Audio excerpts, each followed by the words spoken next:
We had a lot in common, a lot. Hmm. Um, for example, I will tell you just this one big thing for me that is very important. She built her empire Hmm. and her empire of hope, as she calls it, on all the rejections she's received in her life. My sisters, if we are to build an empire of hope, it seems we must first conquer New York. The filthy Dagos, they just keep coming. Mio papà si è suicidato e mia mamma è morta di tifo. In America, the greatest nation on earth, rats have it better than the children of 5 Points. Hey, it's Jim Alexander with Real Talker. Christiana, David, how's it going? Good. I actually, for a second, I just thought, I'm getting tired. I thought they said, "Oh, he's a real talk." I am. I talk a lot. Okay. So. Okay, we're prepared for you. Oh, sorry, I needed to put it up. Oh. Christiana, I'm gonna start with you. How much of this character Cabrini was in you? Like, how could you relate to her in a sense? Was there parts of you that resonated when you saw the script and like, oh, that felt like me, or was this a completely different person that you kind of had to take in and learn in a sense? We had a lot in common, a lot. For example, I will tell you just this one big thing for me that is very important. She built her empire and her empire of hope, as she calls it, on all the rejections she's received in her life. And I've had to do in my own little world, I had to do the exact same thing. I think this is true to all women, basically. But it really connected me to her.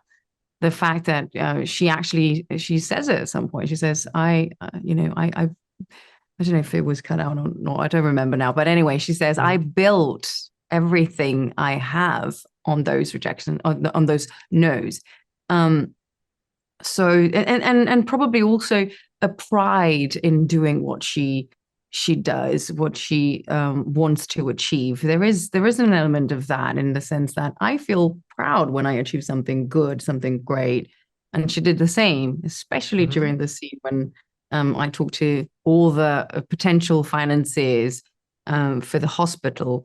And I say a line that I adored saying, I ask you, gentlemen, to turn those words, meaning Pollock, Dago, all the offensive ones, take them and turn them into a hospital.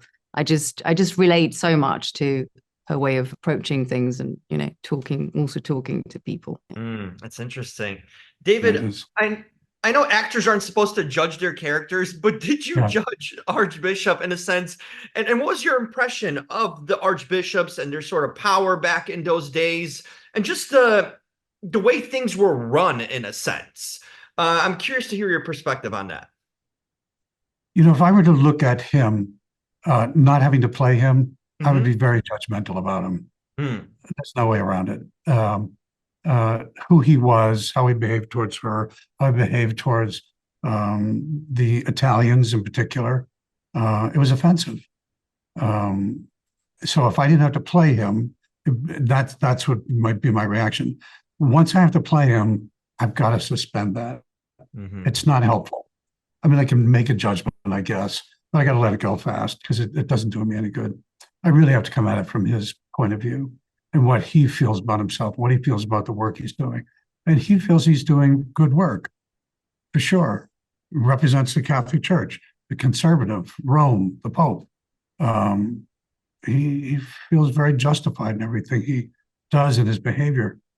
And it's kind of knocked to earth. It's shattered a little bit by Mother Cabrini.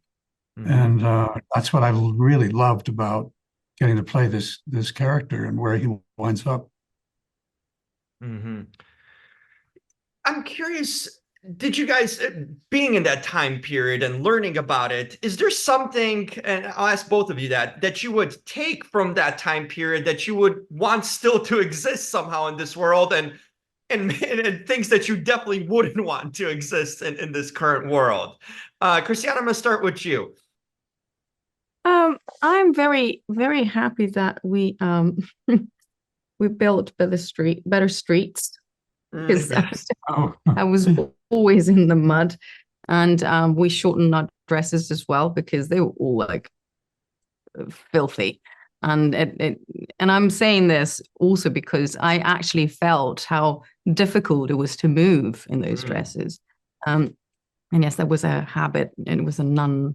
And it has nothing to do with nowadays. I mean, they still wear really long habits, but what I mean is that it really makes a difference to be free in your dress. But anyway, I think apart from this funny bit, I don't know. I'm trying to think. I always try to think of a world that evolves rather than that goes back to what it was, to be honest with you. Probably the one thing I would keep is the human relationships that we've lost. So people had to write letters to each other. They had to wait for the letter to arrive. You know, there was a time in between things that it also explained things in a way that the absence of information explains. I don't know if that makes sense. It does make sense. Now we're so used to have all the information at hand right away. So, and there is no void in between. But in that void, in that absence of matter, of actual knowledge, or whatever you want to call it, there is an experience of growth in some sort. So I would probably take that. David, quickly, anything that comes to mind to you? There's almost nothing in that world that I would want to keep. It's, it seems like a very difficult world. People died young, disease, the whole thing. It was a hard life for people. And specifically, we're telling the story in New York City, and you look at New York City and the rich and the poor. We got this going on now, of course. The discrepancies, and it was hard, a really difficult time. No, I think we're doing okay now. Yeah. Fair enough. Great job, guys, on the film. Very interesting stuff, and good that true stories come to life and resonate still in today's world. So thanks for doing impactful stuff. Thank you very much. Thank you. Cabrini.